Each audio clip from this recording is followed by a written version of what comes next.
श्री स्वामी समर्थ. हा माझा पहिला ब्लॉग. त्याआधी सर्वात आधी देवपूजा करून घेतली.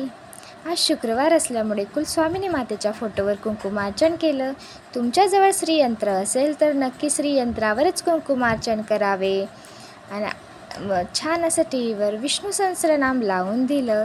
घरामध्ये एक वेळा तरी नक्की श्री विष्णू सहस्त्रनाम वाचावे किंवा ऐकावे. त्यामुळे खूप छान असं वाटतं, खूप छान पॉझिटिव्हिटी येते. आणि नक्की एक वेळा तरी विष्णू सहस्त्रनाम लावून बघा, खूप छान असं वाटतं. त्यानंतर नाश्त्यामध्ये पोहे असे बनवलेले आहे. आज बाहेरचं वातावरण असं झालं आहे की जणू पावसाने आज सुट्टीच घेतली काय असं वाटतं आहे. आणि पाऊस पडल्यावर आणि झाडंही कशी हिरवी गार असे दिसत आहे. खूप छान वाटतं झाडांना बघून.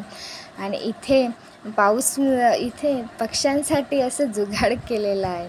त्यामध्ये तांदूळ टाकून पक्षी ते खातात. त्यानंतर संध्याकाळ झाली आणि संध्याकाळी देवपूजा करून घेतली आणि नंतर स्वयंपाकाची तयारी केली. तुम्हाला माझा व्हिडिओ आवडला असेल तर लाईक करा, शेअर करा, सबस्क्राईब करा. श्री स्वामी समर्थ. भेटूया अशा पुन्हा नवीन व्हिडिओवर. तोपर्यंत